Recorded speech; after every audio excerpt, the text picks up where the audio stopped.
औज़ु बिल्लाहि मिनश शैतानिर रजीम बिस्मिल्लाहिर रहमानिर रहीम अल्लाहुम्मा सल्लि अला मुहम्मदिन व अला आलि मुहम्मदिन कमा सल्लैता अला इब्राहीम व अला आलि इब्राहीम इन्नका हमीदुम मजीद अल्लाहुम्मा बारिक अला मुहम्मदिन व अला आलि मुहम्मदिन कमा बारकता अला इब्राहीम व अला आलि इब्राहीम इन्नका हमीदुम मजीद। आज थोड़ा बयान के वक्त आवाज अगर खराब आया रहेगा तो माफ करो, थोड़ा गला बैठल है। अल्लाह ताला का बेनतिया फजल हुआ, एहसान हुआ, करम हुआ कि अल्लाह ताला ने जो है हम सभी लोगों को और एक जुमा जो है मनाने की तौफीक नसीब अता फरमाई। जुमा का दिन जो है हर मोमिन के लिए जो है ईद की तरह है। हर जुमा के वक्त जो है अल्लाह ताला के दो फरिश्ते मस्जिद के दरवाजे के पास ठहरते बोलते और हजरी लेते रहते, कौन पहला आया, कौन दूसरा आया, कौन तीसरा आया है। और जो जिस तरीके से आएगा, जिस नंबर पर आएगा, उस तरीके से उसे अजर मिलना है। और जैसे ही पूरा खुतबा वगैरह चालू होता तब वो आंखों बैठते बोलते बयान सुनने। तो जितना जल्दी हो सके उतनी जल्दी आने की कोशिश करें जुम्मा के दिन। तो पिछले जुमा में हमारे साथ बहुत सारे लोग थे, आज के जुमा में वो लोग नहीं है हमारे साथ। तो उन सभी लोगों को अल्लाह ताला जन्नतुल फिरदौस में आला से आला मुकाम नसीब अता फरमाए। उन सभी लोगों को कब्र के आजाब से बचाए। उन सभी लोगों को आबे कौसर का पानी पीने की तौफीक नसीब अता फरमाए। तो हम भी अगले जुमा तक रहेंगे नहीं रहेंगे पता नहीं है क्या नहीं। तो अपन जितना हो सके उतना ज्यादा सवाब कमाने की कोशिश करें इस जुमा में। तो इसीलिए सभी लोगों से मेरा गुजारिश है कि जितना हो सके उतनी जल्दी जुमा के दिन आने की कोशिश करें मस्जिद के अंदर, ताकि आपको ज्यादा से ज्यादा सवाब मिले। तो पिछले कुछ दिनों से आज मैं जो है बयान, दो सवाल है मेरे पास। बहुत सारे लोगों ने मुझसे दो सवाल पूछे। ये दो सवालों का जवाब मैं आज इस बयान के अंदर देने वाला हूं। तो 25 तारीख से 25 फरवरी से जो है एक वीडियो जो है पूरे सोशल मीडिया पर बहुत ज्यादा वायरल हो रहा। मतलब सोशल मीडिया पर, मतलब व्हाट्सएप, फेसबुक, यूट्यूब, हर जगह पर वो वीडियो फैल रहा। लोग भेज रहे वीडियो। वो वीडियो है एक लड़की का, आयशा आरिफ नाम की एक लड़की है गुजरात की। उसका वीडियो जो है वायरल हो रहा पूरे इसके अंदर, पूरे भारत देश के अंदर और बाहर देश के अंदर भी पूरा वीडियो जा रहा। तो वीडियो में ऐसा क्या है? वो वीडियो के अंदर एक बच्ची जो है 23 साल की बच्ची जो है बात कर रही। उन्हें क्या बोल रही कि मैं आत्महत्या करने जा रही, मेरी आत्महत्या के वास्ते मुझे कौन फोर्स नहीं करा, मेरा आत्महत्या का कारण मेरा पर्सनल रीजन है, मैं खुद से आत्महत्या कर रही करके वो लड़की बोल को आत्महत्या करी उन्हें वीडियो के अंदर। तो बाद में उन्हें उसके माँ बाप के साथ बात भी करी, बोलते आत्महत्या करने से पहला वीडियो बना के उसके मर्द को भेजी करते। फिर मम्मी अब्बा के साथ बात करी, बोलते ऐसा ऐसा। फिर माँ बाप समझाने की कोशिश करते उसे, नको करू, तुझे माँ आयशा का नाम मिलेला है, तुझे माँ आयशा का वास्ता है, तुझे कुरान शरीफ का वास्ता है, ऐसा गलत कदम मत उठा। फिर सब बोलते समझा को, बच्ची सुनती नहीं। बच्ची क्या बोलती है, मुझे मैं थके सो हूँ, मुझे अभी क्या भी करो, मुझे मरने का है, मेरी मौत नजदीक के लिए, कुछ गलती भी फिर तुम माफ करो। और आरिफ को तुम तकलीफ मत दो, उसकी कोई गलती नहीं है इसमें, मैं खुद से आत्महत्या कर रही, वो लड़के की कोई गलती नहीं है, ऐसा बोल को उन्हें आत्महत्या कर रही। तो ये पूरा जो केस है ना, ऐसा है कि इसके अंदर एक मुस्लिम लड़की है जिसने आत्महत्या की है, और उसके साथ साथ वो आत्महत्या करने के बाद फिर उसके सास ससुराल के जो लोग हैं उसे क्या करे, उसे सताए, ऐसा बोल के उसके माँ बाप जो है बोल रहे। और वो लड़की के आवाज पर से भी समझ रहा कि वो लड़की को बहुत ज्यादा सताए लोग बोल के। तो क्या हुआ, वो लड़की लव मैरिज है, शादी हुई वो लड़की की गुजरात के अंदर। शादी होने के बाद लड़का खुद के पसंद से चुने करी, शादी भी दोनों जने की। शादी होने के बाद जो है एक साल के अंदर जो है वो लड़का अपना रंग दिखाने चालू करे।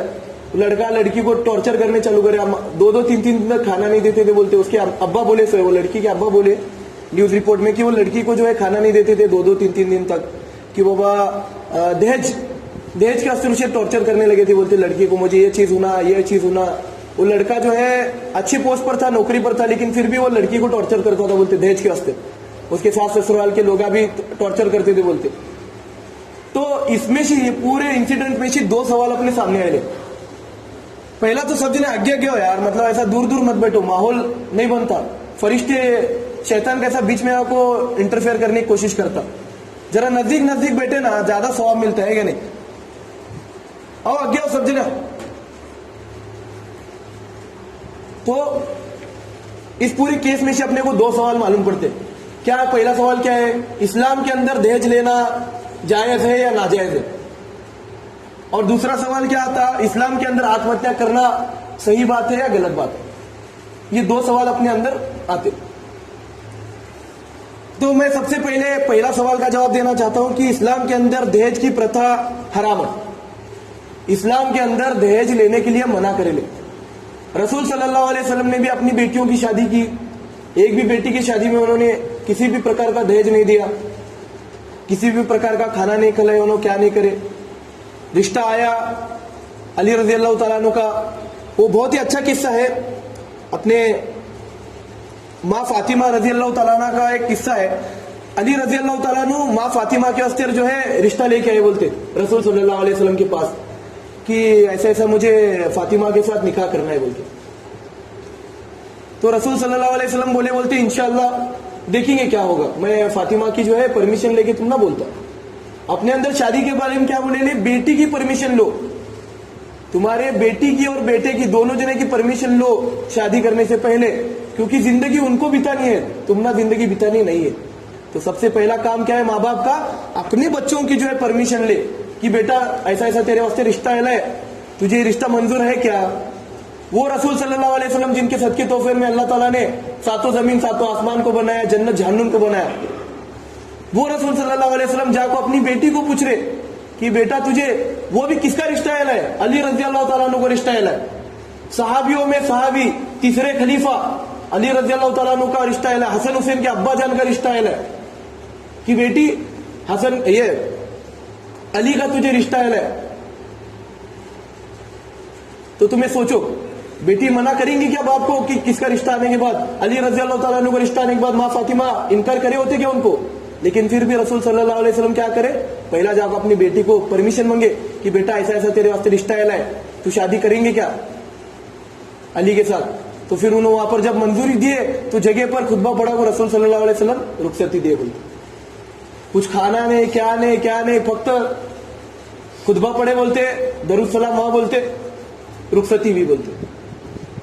मतलब लड़की के पास ही कुछ भी लेना हराम है मुसलमान के ऊपर। लड़के वालों को कुछ भी फर्ज नहीं है, लड़के वालों को कोई भी चीज देना फर्ज नहीं है। पहली बात तो ये है, कुछ लोग ब्लेम करते इस्लाम धर्म को कि बाबा तुम्हारे धर्म में टीवी देती, फ्रिज देती, सोफा सेट देती, ये कुरान शरीफ देती, ये देती, वो देती, पैसा देती, सुन्ना देती। हमारे धर्म के अंदर लड़की वालों पर शादी के दरमियान कोई भी बोझ डालने के लिए मना करेले नहीं।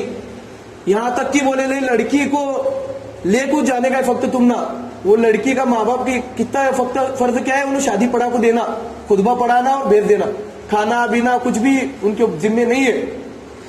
हाँ, अगर माँ बाप अगर चाहते रहेंगे कि बाबा हमारी बेटी की जिंदगी अच्छी होना, हमारी बेटी को कोई मदद होना, उन लोग खुदों को अगर देते रहेंगे, तुम्हें खुदों को मंगो मत कोई भी चीज। लड़की के माँ बाप को तकलीफ देने के लिए मना करेंगे अपने रसूल सल्लल्लाहु अलैहि वसल्लम। अगर माँ बाप अगर खुदों को देते रहेंगे, बाबा मेरी बेटी को अच्छा होना, मेरी बेटी को अड़ी नेड़े को काम आएगा ये सुनना, मेरी बेटी को अड़ी नेड़े को काम आएगा ये पैसा, मेरी बेटी को अड़ी नेड़े को अगर उन्हें अलग रही तो मेरी बेटी को अड़ी नेड़े को ये क्या बोलते हैं जहेज का सामान काम को आएगा, ये सोच को अगर तुम्हें नियत से देते रहेंगे तो वो बरोबर है। अगर तुम्हें जबरदस्ती करते रहेंगे लड़के वाले तो कयामत के दिन उसका बहुत गंदा सलूक होने वाला, कयामत के दिन बहुत बुरा सलूक होने वाला उनके साथ। तो लड़के वालों के ऊपर रसूल सल्लल्लाहु अलैहि वसल्लम ने कहा है कि लड़की वालों के ऊपर कभी तकलीफ मत दो लड़के वालों को पैसों के वास्ते और जहेज के वास्ते, क्योंकि लड़की वालों के ऊपर फर्ज नहीं है। उन्होंने अपनी बेटी को 18 साल तक तुम्हारे वास्ते संभाल रहे, तुम्हारे जैसे नालायक आदमी के वास्ते उन्होंने उनकी बेटी को जो है 18 साल तक संभाले, उनकी बेटी को 18 साल तक संभाल को रखे, उसे बीमार होने नहीं दे, तंदुरुस्त रखे, उसे अच्छी शिक्षण दे, अच्छी तरबियत दे, दीन की मालूमात दे, है क्या नहीं, दीन की तालीम दे, उसे अच्छे रास्ते पर चले, गलत नाद लगने नहीं दिए, अल्लाह ताला का रसूल सल्लल्लाहु अलैहि वसल्लम का खौफ डाले, सास ससुर को माँ बाप की तरह प्यार करो कर को समझे, मर्द को साथ अच्छे तरीके से रहो बोल के समझा को तुम ना 18 साल 20 साल संभाल को तुम ना दिए अपनी बेटी को, और उससे ज्यादा और उन्होंने क्या करना, उससे ज्यादा और उन्होंने क्या करना माँ बाप तुम्हें बोलो। तो लड़की के माँ बाप के ऊपर फर्ज नहीं है कि वो अपनी बेटी के साथ जहेज दे, सोना दे, चांदी दे, और लड़कों के ऊपर भी फर्ज नहीं है कि उन्होंने लड़की के माँ बाप से दहेज के बारे में दरख्वास्त करे, दहेज के बारे में पैसा मांगे। हाँ, अगर लड़की के माँ बाप चाहते होंगे अपनी बेटी की जिंदगी अच्छी रहना, खुश होना, अपनी बेटी खुश रहना, अगर अपनी बेटी की अगर कोई जायदाद में अगर उन्हें हिस्सा चाहते होंगे देना, तो फिर उन्हें खुद की खुशी दे सकते, लेकिन लड़के वाले उनके ऊपर जोर जबरदस्ती नहीं कर सकते, क्योंकि आखिरत में उनको बहुत बड़ी पकड़ होने वाली है। तो अपने अंदर दहेज जो है लड़के वालों पर हराम करे ले। और लड़के के ऊपर यह फर्ज है कि उन्हें शादी होने के बाद वलीमे का खाना फर्ज है लड़के वाले के ऊपर। रसूल सल्लल्लाहु अलैहि वसल्लम की जितनी भी शादियां हुए 15-15 दिन तक उन्होंने भूखे रहते थे, बोलते रसूल सल्लल्लाहु अलैहि वसल्लम। मुत्ता गरीबी की हालत में भी उन्होंने पूरे शादियों के वक्त जो है वलीमे का खाना करे, बोलते रसूल सल्लल्लाहु अलैहि वसल्लम इतना गरीबी में रहने के बाद भी वलीमे का खाना करे उन्होंने, कि वलीमे का खाना जो है हर मुसलमान मर्द के ऊपर फर्ज है। अगर उन्हें शादी करे ना, उन्हें वलीमे का खाना देना फर्ज है। और जिस किसी भी इंसान को वलीमे की दावत मिली से, जिस किसी भी इंसान को वलीमे की दावत मिले से, उन्हें कितना भी काम में रंधे, कितना भी अड़चन में रंधे, वो वलीमे की दावत अटेंड करना, वो वलीमे की दावत में जाना उसके ऊपर फर्ज है। वलीमे की दावत छोड़ना गुनाह है। तुम्हें शादी की दावत छोड़ सकते, कुछ फर्क नहीं पड़ता, लेकिन वलीमे की दावत पर जाना फर्ज है। वलीमे की दावत बरकत की दावत रहती, बोलते। तो अपने धर्म में क्या बोले थे, लड़की वालों के ऊपर कुछ भी बोझ मत डालो, लड़के वालों के ऊपर हर चीज का फर्ज है। लड़के वाले जो है लड़की का नान नफ्स का देखेंगे, यहां तक कि अपने को लड़की को जो है मेहर देने के बारे में अपनी सुन्नत है। लड़की वालों से पैसे मत दो, क्योंकि लड़की को पैसे दो, लड़के वालों पर से पैसे मत लो, लड़की को तुम पैसे देना तुम्हारे ऊपर फर्ज है। मेहर जो है लड़के वालों के ऊपर फर्ज है, और वलीमे का जो दावत है वो लड़के वाले के ऊपर फर्ज है। तुम वलीमे की दावत जो है तुम्हारे हिसाब से तुम ना कितनी करने की करो, तुम 4 लोग खलो, 400 लोग खलो, 4000 लोग खलो। एक साहबी थे, बोलते उन्होंने वलीमे की दावत जो है 3 दिन तक लंगर चलता था, बोलते 3 दिन तक पूरे अरबस्तान के लोगों को वलीमे की दावत खाए, बोलते। लेकिन शादी के दिन उन्होंने खाना नहीं करे, बोलते। वलीमे की दावत 3 दिन तक चलती थी, बोलते। तो तुम्हें सोचो कितनी बड़ी दावत रहेंगी। तो अपने मुसलमान धर्म को जो है लोग बाहर बदनाम करने के बाद, तुम्हारे धर्म के अंदर तलाका ज्यादा होते हैं, तुम्हारे धर्म के अंदर लड़कियों के ऊपर टॉर्चर होता, तुम्हारे धर्म के अंदर दहेज की प्रथा ज्यादा है, तो ऐसा कुछ भी नहीं है। रसूल सल्लल्लाहु अलैहि वसल्लम की सुन्नत है, मुसलमान मर्द के ऊपर दहेज का सामान हराम है। मुसलमान मर्द के ऊपर जो है मेहर देना लड़की को फर्ज है, और वलीमे की दावत करना फर्ज है। तो ये बात अपने दिमाग के अंदर डाल लो। हाँ, अगर वो लड़की के माँ बाप अगर खुशी से देना चाहते होंगे तो उन्हें देंगे। तुम्हें लड़की के ऊपर कभी भी कोई भी जोर जबरदस्ती करना गुने का काम है, आखिरत में तुम ना जहन्नुम में। और किसी की भी औरत बेटी को तकलीफ देना, किसी की भी औरत बेटी को सताना, यह भी सबसे बड़ा जुर्म है, सबसे बड़ा गुनाह है। क्योंकि वो लड़की तुम्हारे वास्ते 18 साल 20 साल रहे, तो अपना घर छोड़ को सुरती, अपनी जायदाद प्रॉपर्टी, माँ बाप, अपने भाई बंद सब जने छोड़ को सुरती, अपने दोस्ता सब छोड़ को सुरती उन्हें। किसके वास्ते? तुम्हारे वास्ते छोड़ को सुरती। तो तुम्हारा काम क्या है? वो लड़की की इज्जत करना, वो लड़की के साथ अच्छी तरीके से रहना, वो लड़की को टॉर्चर नहीं करना, वो लड़की की हर एक जरूरत को पूरा करना।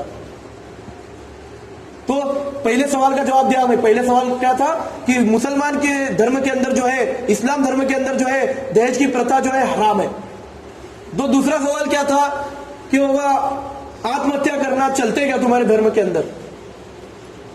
वो बेचारी लड़की जो है आत्महत्या करी टॉर्चर में आको, तो उसका गुनाह जो है उसके माँ बाप को भी मिला, उसका गुनाह जो है वो सास ससुर को भी मिला, उसके मर्द को भी मिला, और वो लड़की को भी मिला। तो आत्महत्या जो है ये इस्लाम धर्म के अंदर सबसे बड़े गुनाहों में शामिल होता। अल्लाह क्या बोलता मालूम है क्या? अल्लाह बोलता है कुरान शरीफ के अंदर, तुम्हें जान देने वाले हम हैं, मां के पेट में 9 महीने बड़ा करने वाले हम हैं, मां के पेट से निकालने वाले हम हैं। हाँ, एक पानी की बूंद से तुमने हमें पैदा करे, गंदे पानी के कतरे से हमें तुम्हें पैदा करे, मां के पेट में तुमने 9 महीने हमें संभाले, तो तुम्हारी 60-70 साल की जिंदगी में दुनिया में हमें नहीं संभाल सकते, तुमना नहीं पाल सकते हमें। जिंदगी के देने वाले हम हैं, तो मौत के देने वाले भी हम ही हैं। तुम्हारी मौत के वास्ते जिम्मेदार तुम खुद नहीं है, मौत के जिम्मेदार हम हैं। जिंदगी देने वाले हम हैं, तो मौत भी हम ही देंगे। अपनी जान लेने की जो है हक तुम्हारे पास नहीं है। तुम्हारी जो जान की हक है, तुम्हारी जान की जो मिल्कियत है, वो हमारे पास है। हम अगर चाहेंगे तो तुम्हारी जान लेंगे, हम अगर नहीं चाहेंगे तो तुम्हारी जान नहीं लेंगे। तुम्हें कोई अधिकार नहीं है अपनी जान को कुर्बान करने का। यह अल्लाह ताला कुरान शरीफ के अंदर फरमाया है कि जान देने वाले हम हैं, तो जान लेने वाले भी हम हैं। आत्महत्या करने वाले को हम आखिरत के अंदर बहुत ज्यादा तकलीफ देने वाले। रसूल सल्लल्लाहु अलैहि वसल्लम की हदीस है, जो भी इंसान आत्महत्या करता, जिस तरीके से आत्महत्या करता, आत्महत्या करने के बहुत सारे अलग अलग स्कीम है, बहुत सारे अलग अलग तरीके से लोग आत्महत्या करते। कौन जहर पे को आत्महत्या करता, कोई पंखे से लटक को आत्महत्या करता, कोई गाड़ी के नीचे को आत्महत्या करता, कोई पानी के अंदर डुबकी ले को आत्महत्या करता, कोई बिल्डिंग पर से छलांग मार को आत्महत्या करता, कोई पहाड़ पर से छलांग मार को आत्महत्या करता, कोई चाकू मार को आत्महत्या करता, कोई गोली मार को आत्महत्या करता। तो ये सब जो आत्महत्या करने के जो तरीके हैं, ये सभी अल्लाह ताला ने हराम फरमाए। जब तक हम नेचुरल मौत नहीं देते तब तक तुम खुदों को नहीं मर सकते। भले कितनी भी परेशानियां दे यार जिंदगी के अंदर, कितनी भी परेशानियां दे। एक आदमी अगर जहर पी को मरेगा तो कयामत के दिन तक अल्लाह ताला उसे जिंदा करने वाला, उसे जहर पिलाने वाला और मारने वाला, और जहर पिलाने वाला और मारने वाला। लोगों को क्या लगता कब्र का आजाब मतलब कब्र के अंदर, जमीन के अंदर गाड़ने के बाद कब्र का आजाब होता। कब्र मतलब वो चीज है मरने के बाद जब इंसान की रूह दुनिया को छोड़ती, वो रूह जिस जगह पर जाती कयामत के दिन तक, उस जगह को कब्र बोलते। हमें तुम्हारी बॉडी से कोई लेना देना नहीं है, हमें तुम्हारे जिस्म से कोई लेना देना नहीं है। हम तुम्हारी रूह को टॉर्चर करेंगे। अगर रखेंगे सुकून में तो तुम्हारी रूह को रोकेंगे, अगर रखेंगे तकलीफ में तो तुम्हारी रूह को तकलीफ में रखेंगे। तुम्हारी बॉडी से हमें कोई लेना देना नहीं है। तुम्हारी बॉडी को जो है चूहे कीड़े मकोड़े खा के खत्म कर देते, लेकिन तुम्हारी रूह को कोई खत्म नहीं कर सकता। कयामत के दिन तक जहां पर तुम्हारी रूह रहेगी उस जगह को जो है कब्र कहते हैं, और वहीं पर तुम्हारे ऊपर अजाब होगा। अगर कोई इंसान पहाड़ पर से कूद के अगर आत्महत्या करेगा तो कयामत के दिन तक अल्लाह ताला उसे पहाड़ पर से नीचे फेंकेगा, फिर से जिंदा करेगा, फिर से पहाड़ पर से नीचे फेंकेगा, तड़पता रहेगा, फिर से जिंदा करेगा और ऊपर से पहाड़ पर से नीचे फेंकेगा। कोई अगर फांसी लेको मरे सरेगा तो अल्लाह ताला कयामत के दिन तक उसे फांसी देते रहने वाला। मरेगा, तड़पड़ेगा और जिंदा करेगा और फांसी से लटकेगा, और तड़पड़ेगा और फांसी से लटकेगा। ट्रेन अगर कट को मरे रहेगा तो ट्रेन के पटरी पर अल्लाह ताला उसे सरेगा जिंदा कर को सुनेगा, ट्रेन ऊपर से लेक जाएगा और जिंदा करेगा और लेक जाएगा और जिंदा करेगा और लेक जाएगा। कयामत के दिन तक ये आजाब चलते रहने वाला उसके ऊपर, और कयामत के दिन के बाद उसे जहन्नुम फिक्स है, भले उन कितना भी नेक रहता कि नहीं जिंदा रहता। किसी भी कारण की वजह से आत्महत्या करे, किसी भी कारण की वजह से, भले उसके सास ससुरे तकलीफ देकर को आत्महत्या करेंगे, जोरू तकलीफ देकर को आत्महत्या करेंगे, नौकरी नहीं मिली कर को आत्महत्या करेंगे, पैसे नहीं कर को आत्महत्या करेंगे, लेकिन अल्लाह ताला उसे कयामत के दिन के बाद जहन्नुम फिक्स है उसे। और वो जहन्नुम ऐसी रहेगी, इतनी मुसलसल जहन्नुम देंगे अल्लाह उसे जिसकी कोई हद नहीं रहेगी।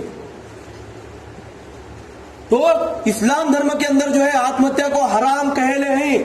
रसूल सल्लल्लाहु अलैहि वसल्लम यहां तक बोले, रसूल सल्लल्लाहु अलैहि वसल्लम के पास एक जनाब का जनाजा आया, बोलते उनको बोले रसूल सल्लल्लाहु अलैहि वसल्लम इनकी जनाजे की नमाज पढ़ाओ। जब रसूल सल्लल्लाहु अलैहि वसल्लम को मालूम पड़ा कि आदमी आत्महत्या करके मरेला है तो रसूल सल्लल्लाहु अलैहि वसल्लम बोले मैं इसकी जनाजे की नमाज नहीं पढ़ने वाला, इसे वैसा दफनाओ बोलते। कितनी बड़ी बात है, जनाजे की नमाज नहीं पढ़ाना बोले तो कितनी बड़ी बात है। तरस तो खोचने को बोले वो इंसान के ऊपर जो इंसान आत्महत्या करता। जिंदगी जो है दुनिया की सबसे एक्सपेंसिव चीज है। क्या है? जिंदगी। भले ही दुनिया में तुम्हें कितना भी क्या भी कमाओ, पैसा क्या आने जाने वाली चीज है, वक्त क्या आते जाते रहते, अच्छा वक्त भी आते बुरा वक्त भी आते, लेकिन जिंदगी एक बार मिलती, वन टाइम चांस है। 10वीं का 2015 का हॉल टिकट तुम्हें 2016 में नहीं वापर सकते। एक बार जब हॉल टिकट निकला तो वो साल तुम्हें वापर सकते, अगले साल के वास्ते तुमने नया हॉल टिकट निकालना पड़ता। तो वैसा जिंदगी भी एक बार मिलने वाली है, एक बार तुमने परीक्षा को बैठने का है। पेपर में तुम्हें नापास हुए तो तुम्हें 10 बार तुम्हें पेपर दे सकते, 10 बार तुम्हें हॉल टिकट काट सकते। एक ट्रेन चुकी तो तुम्हें 10 बार ट्रेन का टिकट काट को नई ट्रेन में बैठ को वो जगह पर पहुंच सकते हैं, लेकिन जिंदगी की ट्रेन एक है। जिंदगी की ट्रेन का टिकट एक बार मिलने वाला है, और टिकट जो है एक बार तुमने वो टिकट मिलने वाला है, एक बार तुमने ट्रेन में चढ़ने मिलने वाला है। तो वो ट्रेन में से उतरने का हक तुम्हारे पास नहीं है। ट्रेन में से जब तक अल्लाह नहीं चाहता तब तक तुम उतर नहीं सकते। तो मेरा कहना क्या है, इस्लाम धर्म के अंदर जो है आत्महत्या को पूरी तरीके से हराम करार दिए सोए। भले ही कितनी भी तकलीफ आंदे तुम्हारी जिंदगी के अंदर, भले ही कितना भी सता दे, तुम्हें कभी देखेंगे पहली के बच्चे को 10वीं का पेपर छुड़ाने दे सो, कभी देखेंगे पहली के बच्चे को 10वीं का पेपर छुड़ाने दे सो कौन? नहीं देते। दूसरी के बच्चे को 5वीं का पेपर छुड़ाने देते क्या? नहीं देते। दूसरी के बच्चे को दूसरी का पेपर देते, पहली के बच्चे को पहले का पेपर देते, 10वीं के बच्चे को 10वीं का पेपर देते, और यहां तक कि उसकी किताब में जो है वो देते। किताब छोड़ को कुछ देते क्या? किताब छोड़ को कुछ देते क्या? नहीं देते। तो अल्लाह ताला भी जो है तुम्हारी कैपेसिटी के हिसाब से तुमने परीक्षा में बताने वाला है। तुम्हारी कैपेसिटी कितनी है, तू कितना तकलीफ सहन कर सकता, उतना अल्लाह ताला तुझे दर्द देने वाला। तुझे कितनी देर तक सब्र कर सकता, उतना अल्लाह ताला तुझे उतना देर तक सताने वाला। अरे वो अल्लाह ताला की करीम जात है, वो 70 माओं से बढ़कर मोहब्बत करता है। तो वो तुमने तकलीफ में देखेगा क्या? वो तुमने टेस्ट करते रहता कि वो भाई ये बंदा जो है कितनी देर तक सब्र करता, देखेंगे। अगर तुम्हें वो परीक्षा में पास हुए ना तो तुम्हारे वास्ते दुनिया में भी जन्नत है और आखिरत में भी जन्नत है। तो मेरे दोस्तों, आत्महत्या जैसा बड़ा कदम मत उठाओ अपनी जिंदगी के अंदर। बहुत ही खतरनाक गुनाह है आत्महत्या के बाद। दुनिया में भी तुम्हें तड़प तड़प को मरने वाले, कब्र का आजाब भी तुम्हारा उतना खतरनाक होने वाला, और आखिरत में भी तुम्हारा जहन्नुम है। भले कितनी भी तकलीफ आ दे, अल्लाह ताला के पास दुआ करो, सबर करो, गिड़गिड़ाओ अल्लाह ताला के पास, नमाजा पढ़ो कि अल्लाह मेरे पास तकलीफ है, मैं इतनी तकलीफ सहन नहीं कर सकता, मुझे तकलीफ में से बाहर निकाल, मुझे माफ कर, जो भी गुनाह वेले मुझे माफ कर अल्लाह, मुझे माफ कर, मुझे तेरे इस पूरे तकलीफ वाले जो गुनाह है इसे बाहर निकाल, जो भी तकलीफ मिली है इसे माफ कर, मुझे मेरे गुनाहों को माफ कर, इस तकलीफ में से मुझे बाहर निकाल, मुझे सुकून दे अल्लाह, मुझे सुकून दे। तुम्हें नमाज पढ़ो, गिड़गिड़ाओ, अल्लाह कैसा नहीं माफ करेगा। देखो वो तुम्हारे गुनाहों की बख्शिश करने के लिए अल्लाह तुम्हें तकलीफ दे रहा था, ताकि तुम गुनाहों की वजह, तुम्हारी तकलीफ की वजह से तो तुम अल्लाह ताला के सामने गिड़गिड़ाओ, उस तकलीफ की वजह से तो तुम्हें अल्लाह ताला के पास दुआ करो कि अल्लाह मेरे गुनाहों को माफ कर, मेरे गुनाहों के सबब तो मुझे ये तकलीफ दे रहा है, तो इस तकलीफ को खत्म करने का सिर्फ तुम्हें गुनाहों की माफी मांगेंगे बोल के अल्लाह ताला तुम्हें मौका देते रहता। और इंसान ये नहीं समझता। इंसान को क्या लगता रहता, अल्लाह मुझे तकलीफ दे रहा, अल्लाह मुझे सताने के। अल्लाह तुमना नहीं सताते रहता, दुनिया में हजारों लोग तकलीफ में रहते। अय्यूब अलैहिस्सलाम का किस्सा है, अभी वक्त का तकाजा है, मैं आखिरी बात बोलता। अय्यूब अलैहिस्सलाम का किस्सा सब जने को मालूम है, कुरान शरीफ के अंदर अल्लाह ताला ने खोल खोल के बयान करे से। अय्यूब अलैहिस्सलाम कितने बड़े, अपने जमाने के बहुत बड़े बादशाह भी थे और नबी भी थे। क्या थे? अपने जमाने के बहुत बड़े बादशाह भी थे और नबी भी थे। हजारों जानवर थे उनके पास, हजारों ऊंटें थी, जहां तक नजर जाएंगे वहां तक उनकी सल्तनत थी। बोलते किसी भी चीज की कमी नहीं देता, अल्लाह बरकत दिया था, सब दिया था, लेकिन अल्लाह ताला क्या करे, उनके सबर को चेक करने की कोशिश करे। मैं इस नबी को जो है, अय्यूब को जो है मैंने इतना ज्यादा दिया है, इन्हें मेरी इबादत कर रहा, मुझे मान रहा, अभी इसके नहीं सब छीन को देखेंगे तो इन्हें देखेंगे, इन्हें मेरी इबादत करता क्या नहीं, मेरे सबर करता क्या नहीं, मेरा तकवा करता क्या नहीं।